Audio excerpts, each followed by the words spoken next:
Welcome to this very special edition of the KAJ Masterclass Live, the show which ensures that you profit from your time spent here with experts, either through their industry insights, information, or simply learning from them.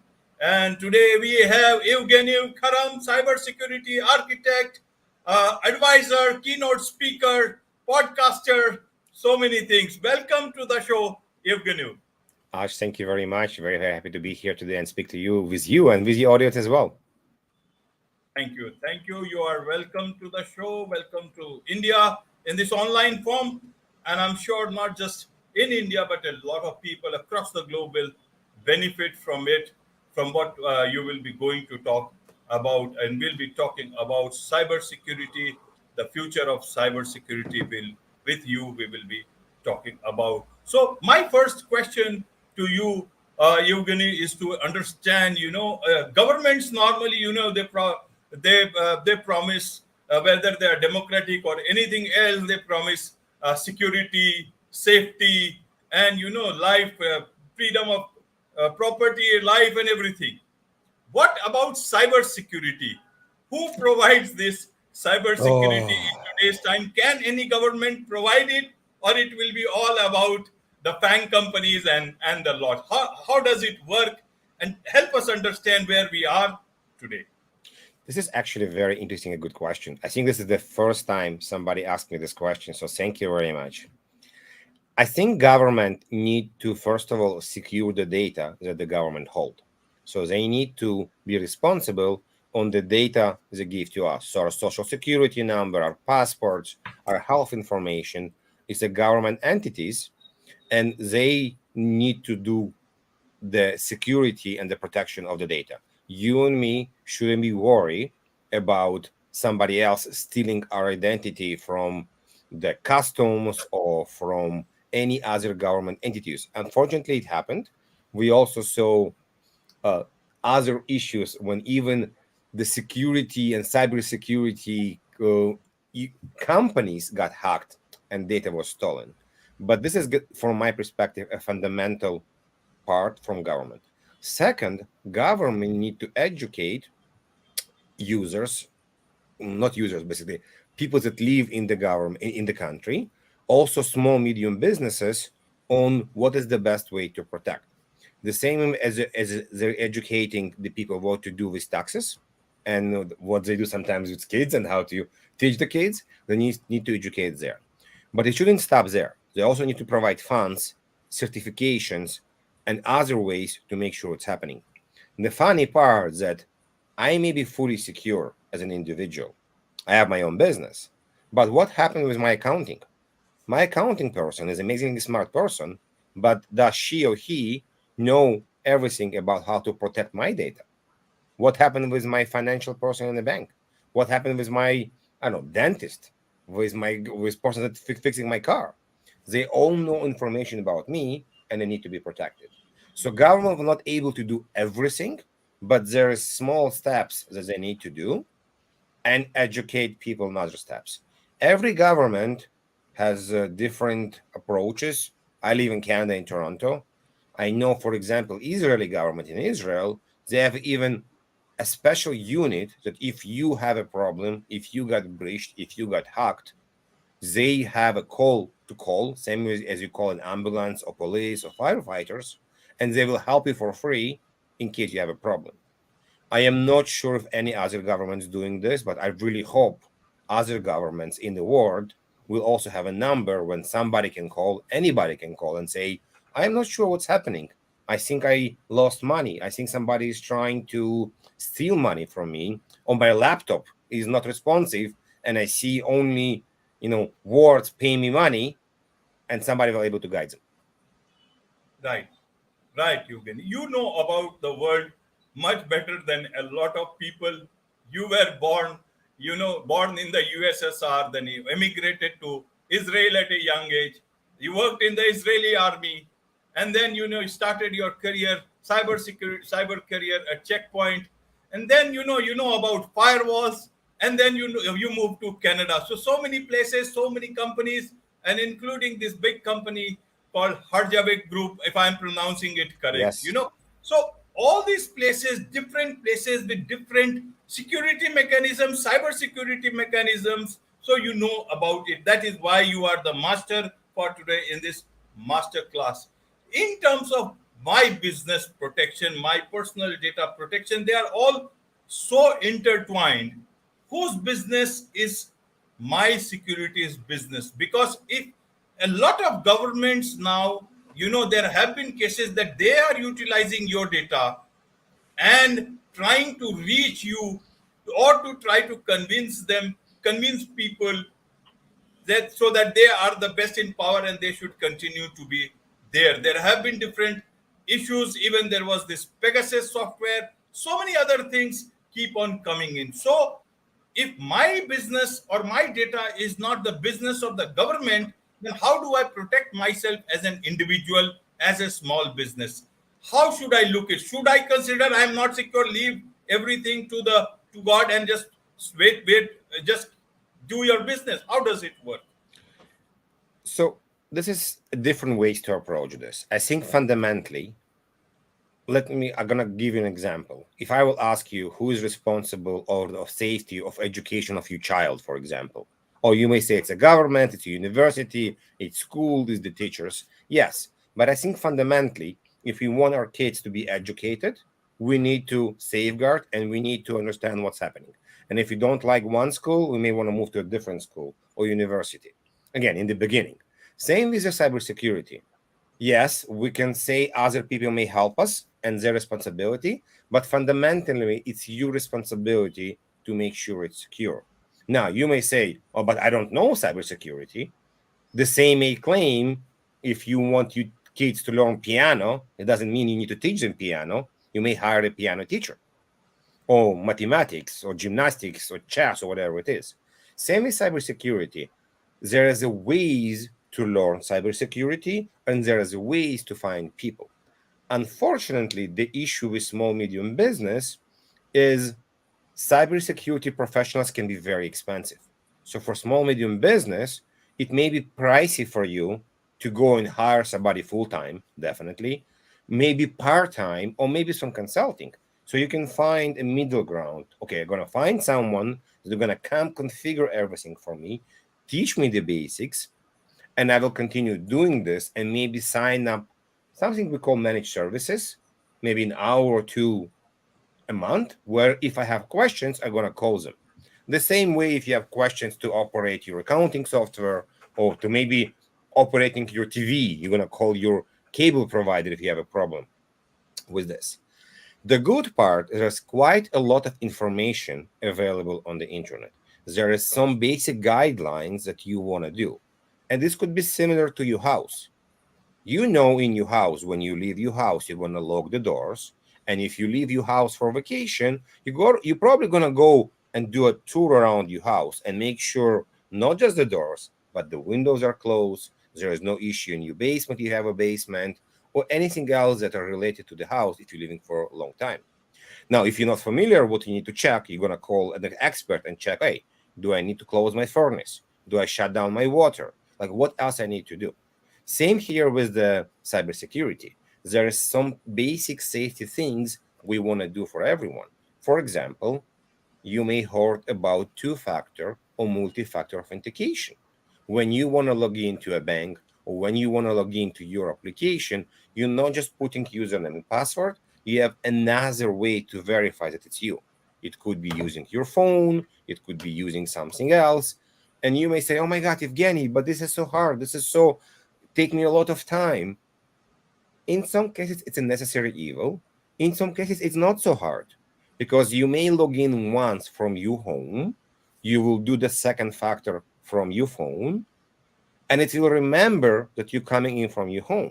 And if you're gonna go to your parents or to your friend's house or to hotel, it will see you coming from a new location and it will ask you again. So it's not gonna be so hard and so, you know, tendersome to do this. So this part for me is fundamental, especially if you need to log into your bank accounts, your accounting software. The part that's really important. This could be also important when you want to log into LinkedIn or Facebook, because you may do your business there as well. And here's the interesting part that many people don't do. They sometimes, for the ease of use the same passwords in the bank, in Facebook, in LinkedIn, and everywhere else. Like, why? Because it's easy to remember. What happened if somehow somebody got your password? And you may ask how they can get your password. Because let's say you use your password in some kind of small application with the same password. This application got hacked. The bad guys were able to get your password. We're not going to go into the technicality of this. But this way, they now you know your password and they can go try to log in to the other applications. So in this case, first of all, don't do this. Second, best thing I can recommend to you is use password management. Don't try to remember all the passwords. Remember one or two passwords, and everything will be in the password management. The easiest things to do is even use Edge or Chrome password management. They're free, maybe not the best. And then there is other software you can buy. Again, I'm not trying to recommend any software here. I'm not promoting anyone, but there is many password management that exist that are not so expensive that you can use as well. The other things for businesses is documents. Don't share your God documents on Google Drive, Dropbox with everyone. If you want to share a document with me because we just want to make a deal together, or I want to provide a service to you, only share a document with Evgeny. Not go the easy way, share with everyone and give me the link. So there is small nuances, and I'm happy to share an article later on if you want to, with 7 or 8 steps that are basic to basically do the cybersecurity so for small businesses. I have a blog about this that maybe something somebody will help. And if people have questions later on, don't be afraid to reach to me and ask questions as well. Absolutely, absolutely. So all these are good points, Evgeny, and I'm sure they will be helpful. A lot of people might be doing some of it. Uh, if these can one be secure with these things? Because on the other hand, if you see, there are from medium to large scale firms with big security apparatus, with so many ethical hackers on their side, with so many people in their team, so many cybersecurity experts in the team, and there they get hacked, their data gets leaked, and all you get is, we are sorry to inform you that somewhere all that, I think there is a template. All of these companies, they copy from that template and they write to their Yeah. customers. How does, when these happen, I feel more insecure that if these guys have everything and they are not able to protect themselves, then I would rather think that, okay, it is better to live freely and be happy with it. How does that work? How should I understand as a So normal person or a small business? this is gonna be, I guess, similar to a house. You can put dogs, you can put fences, you can put cameras in the house. We all watch Mission Impossible and other movies, how everything can be stolen, but there's amount of effort. If the bad guys see there's a lot of steps need to be done to hack you, they may leave you alone and go to somebody else. If somebody really, really, really, really wants to get to you, then the question is like, why? What do you have there that somebody want? True. Usually, the small medium businesses will not have any such a sophisticated data that somebody will want because this is the only thing they want. Now, there's other way to protect data, like encryption. Somebody can be hacked, but the data will be encrypted. So even if they're going to steal the data, they're not able to decrypt the data on a basic level. So yes, you may say, I'm not going to do anything, but if you have important information about your bank accounts, about your kids, maybe documents, maybe photography that you don't want people to see, then you should put the basic steps to do it. Now, how many basic steps is all depend. If you're a company, a small medium business, and you generate, I don't know, let's say $200,000 a year, you're not going to spend $100,000 on security, but you maybe spend 5% of this money on cybersecurity, 10% of money on the cybersecurity. Or here's an interesting example. If you're a small medium business, try to calculate what will happen, and this may be like a homework for everybody that's listening right now. Try to calculate what will happen if you're not going to work for one day completely. You're going to be shut down. How much money would you lose? $100, $500, $5,000, $1 million. This will give you an indication. Oh, so If I will lose 1 day of work, I'm gonna lose this amount of money because I'm not able to support my customers, people not able to buy my software, whatever I'm doing, doesn't matter what I'm doing. So if I spend, let's say, 2 or 3x of 1 day for cybersecurity and can avoid not losing these days, would I spend it or not? Unfortunately, majority of the people want to talk about this, but when I ask them, let's calculate, let's understand what we're actually losing, because in the end of the day, we're not doing cybersecurity just because we want this, because we want to support the business as well. They don't really know what are we protecting, why we need to protect it, and how much money they can lose. Right, right. In terms of small businesses, if they have to deal with somebody, how do they know, okay, this is the right suggestion somebody is giving? There are hundreds and hundreds of things available in the market. So how do I pinpoint that this is what will help me in terms of protecting my business? Second thing is, a lot of people were hopeful, especially small businesses, that with the Web3 coming in, with the AI coming in, there will be more, positive environment in terms of cyber security. How does that look like? Should I be more hopeful towards the future, or will AI will, nowadays there is not much talk of Web3. I don't know why, but if they were even talking the same thing about crypto, and then all this suddenly is now there is this talk of AI. So do we think that AI will be the answer to all our cybersecurity problems, or is it going to increase it? So let's separate things. There's a couple of questions here. Number one, how do I know if I'm buying a consulting services or a company or vendor will help me? I guess it's this different, the same idea of if you want to do a haircut, how do you know if this person will do a good job? You I watch all the people coming out of that saloon. I know that, okay, Yeah. there is a good haircut. So you're going on Google Maps, you checking reviews, you call your friends, you ask your WhatsApp guys, I want to have a new haircut. Who you recommend? So you going to your friends and you're asking who you guys dealing on cybersecurity. Now you may have an IT person that give you laptop screens, whatever it is, network. You might ask them, hey, I already trust you here. I need help with cybersecurity. Do you do cybersecurity, or do you know anyone else that do cybersecurity? So from this perspective, of course, you can go on the internet and ask, I need help, and you get hundreds of people jumping on you trying to help you. But I'll suggest, first of all, to see the reviews, check on LinkedIn, see what people are saying about this, and definitely ask your friends. So this is a question about how you find someone that you will trust. Web3. Web3 has been kind of, on and off.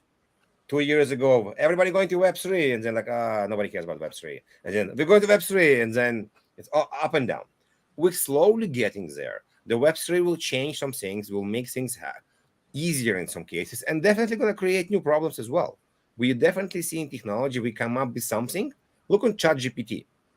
It came out, everybody was so happy for 2 months. Oh my God. And then 3 months after, or maybe even less, oh, I can use ChatGPT to create malware. The bad guy's going to use ChatGPT. So now we find multiple ways to use ChatGPT as bad thing. Similar to if I take a knife, I can create a meal or I can go and hurt someone. I hope not, Right. but the same tool. So AI will help with cybersecurity a lot. Why? Because if I use it correctly, I will able to go through information faster. And I'm not saying AI will use help cybersecurity everywhere. If you find a vendor and they're saying we're using AI, it doesn't mean magically they are the best. But depend on the use cases. I think there are some use cases where AI will help. It will be much faster to answer questions, much faster to go through information. It doesn't mean if I have AI, it will magically be able to stop every attack. No, I don't think so. Now, because AI can be used by bad guys, they can use the same mechanism to find different attacks, to sort through information quicker. And so it's similar in a way when we come up with new technologies, it can be used for better and for good. Overall, we are still very early to understand the big impact on AI and everyone. Now, there's a lot of talks about do we gonna write books or the AI gonna write books? if the AI will become my project management manager tomorrow. It's hard to say. The world is moving very quick. Think about this. AI existed for a very long time, but with ChatGPT announced itself in October, so not even a Yes. year, there was so much noise and everybody feels like, oh my God, AI just started right now. But no, AI been around for a long time. It just exploded even more right now with generative AI. Right. So it will be interesting to see what's happened for everyone. If you talk about cybersecurity, if they tell you we have AI in our cybersecurity tool, it doesn't mean anything. What's the use case in AI and how they use it? This is the most important part. Right, right. So, in terms of what about you, your company, about you, where do you come into the picture, and for whom do you come into the picture? Is it for small businesses? Is it for very big firms? How does it work? And what do you exactly do there in Yeah. terms of So creating something for them? I have several offerings and several kind of slices. First of all, I have a podcast with a friend, with Dimitri. This is Security Architecture Podcast, where we have several channels. One channel is very technical, and the second channel called Cyber Inspiration, where I'm interviewing founders on their motivation to start the company. Not very technical, very fun conversations, and everybody that wants to learn about starting a company definitely suggest to listen to it. There are like 47 episodes there. So this is one part, it's a media part.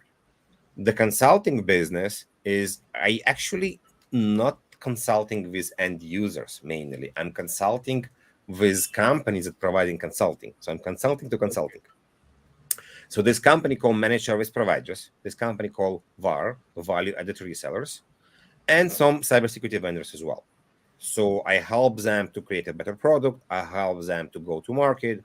I do a lot of technical discussions, help them to sell better.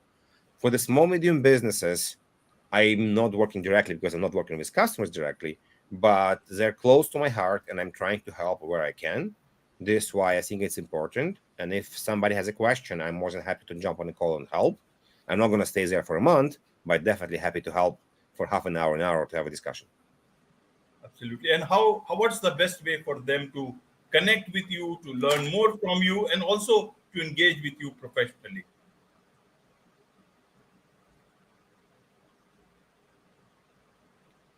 I think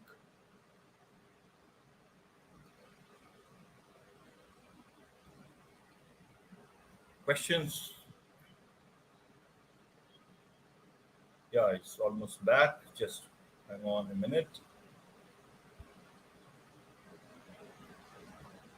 It's getting connected. This is what technology is. Sometimes one small thing can go out. Must be some problem.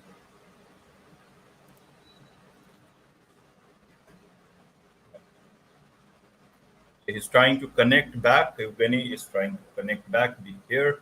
We'll get his details, and cybersecurity. There is so much to learn about, and he's one of the very big guys into this industry. He knows about things. He's been in different countries.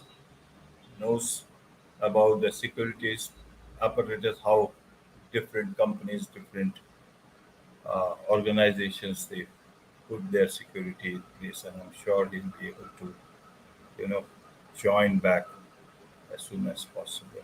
And though we were already just finished, but there was just this last bit of thing to add on, and in case if he comes back, it will be good. At least there will be a way to say goodbye, and he is back. Yeah, I'm not sure what happened, Yes, but no problem. Don't that, it just went off. Maybe some technical yeah, error. I So just wanted to yeah, say so that the best way to connect me going to be through LinkedIn. Let me post the link here. I don't know if people can see it or not, but here's the best way to connect with me. okay, And here's the podcast website if you want to hear. If again, I'm not sure if it's going to everyone, or you can later on put it there. right. I will put this about the LinkedIn thing in the show notes so that people can connect with you there, Evgeny. And in terms of you are also writing a book. Very quickly, if you can tell us about the book that will help people so that they can know there is something important coming up. Yes, the book it will be about communication and soft skills, and it will help people that are in SaaS and cybersecurity to connect better with people when they're selling. Wonderful, wonderful. On this note, it's a wrap on this very special edition of the KJ Masterclass Live. Thank you so much indeed for joining us. Thank you very much. My pleasure to be here.